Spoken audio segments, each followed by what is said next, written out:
You know what's interesting about the most resilient person you've ever met? They didn't become that way by having an easy life.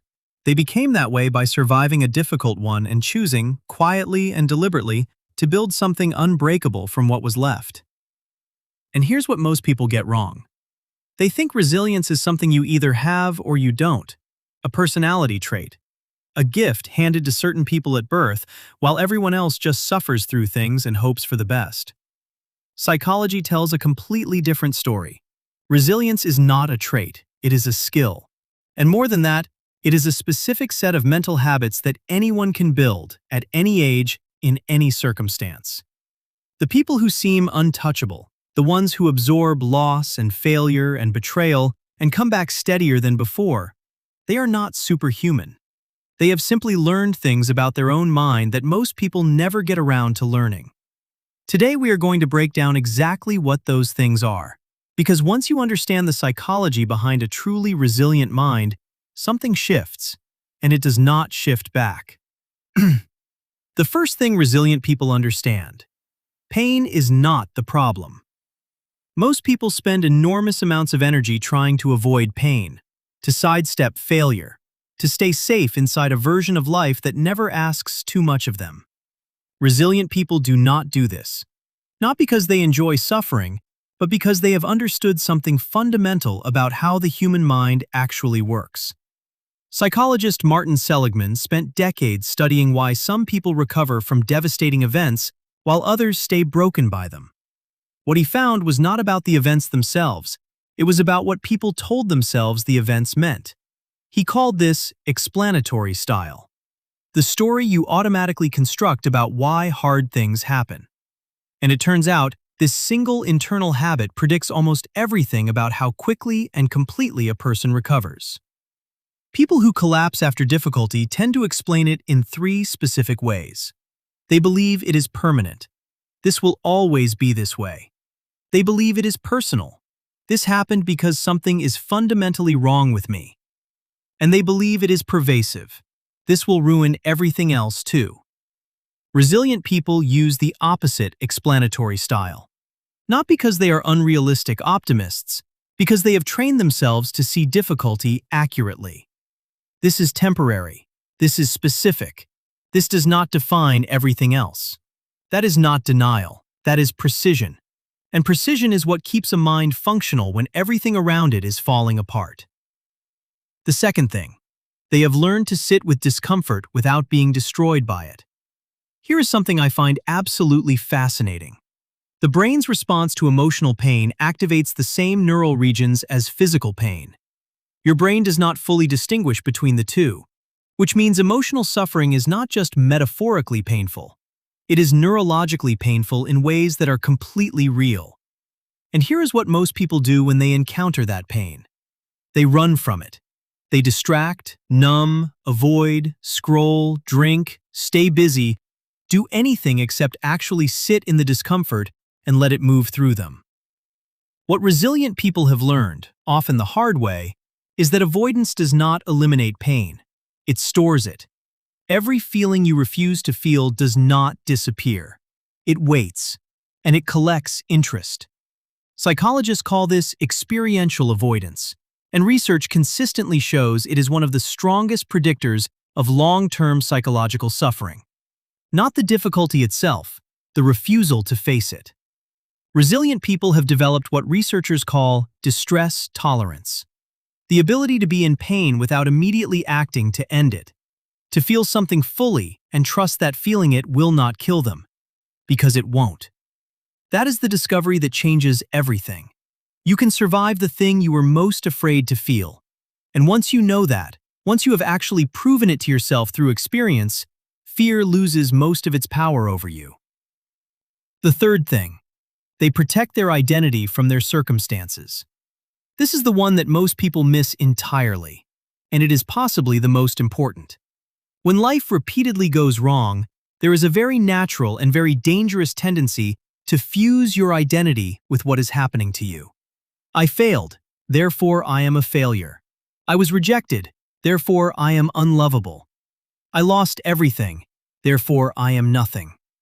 This collapse of identity into circumstance is what turns a difficult event into a permanent wound. Resilient people maintain a separation between what is happening and who they are. Not because they are emotionally detached, because they understand that their core self is not defined by external outcomes. Psychologist Carol Dweck's research identified this as the difference between a fixed mindset and a growth mindset. A fixed mindset treats failure as evidence of identity. A growth mindset treats failure as information about a process. One destroys you, the other teaches you. But here is the deeper version of this that Dweck's work points toward. It is not just about believing you can improve, it is about understanding that you are not your results. Your value as a person does not rise and fall with what happens to you. And the moment you genuinely internalize that, a kind of freedom appears that most people spend their whole lives accidentally blocking themselves from. The fourth thing. They have built something to come back to. Every resilient person I have ever read about or spoken to has one thing in common. They have something that is theirs, a set of values, a sense of purpose, a reason that exists beneath the surface of any specific goal or outcome. Viktor Frankl, the psychiatrist who survived Nazi concentration camps and spent the rest of his life studying what kept people psychologically alive in conditions designed to destroy them, came to one conclusion. The people who survived were not necessarily the strongest or the healthiest. They were the ones who had a why, a reason that the external world could not take from them. He wrote that a person can endure almost any how if they have a strong enough why. This is not inspirational language, it is neuroscience.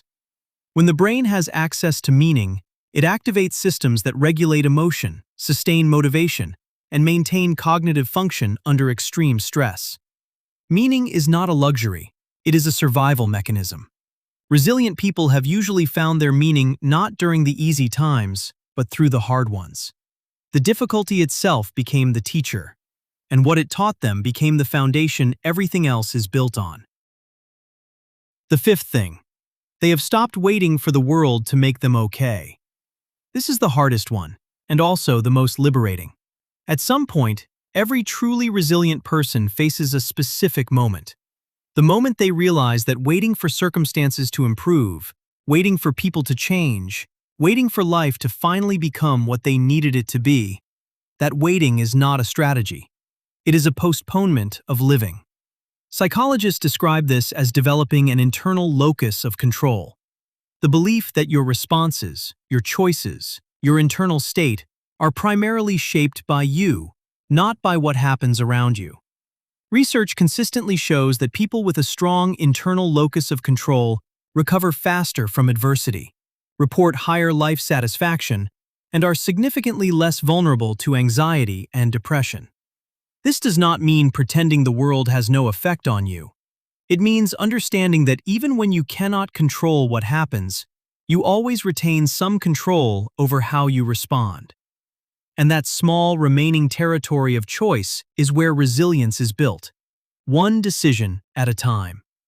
You do not build a resilient mind by having a life where nothing goes wrong.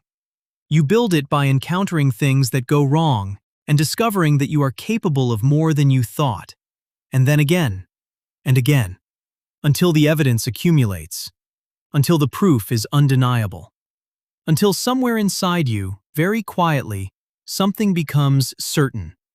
Not that life will be easy, but that you can handle whatever it brings. That is not arrogance.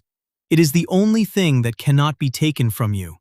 And a mind that has found that, a mind that knows this about itself in its bones, not just in theory, but through lived and tested experience. That is a mind that genuinely becomes something most people have never encountered before. Steady under pressure, clear when everything is confused, unbothered by things that would have once undone you completely. Not because nothing hurts anymore, because you have learned that being hurt does not mean being broken. And that knowledge, once earned, belongs to you forever. If this gave you something to think about, subscribe and drop a comment telling me which of these 5 hit closest to where you are right now. I read every single one.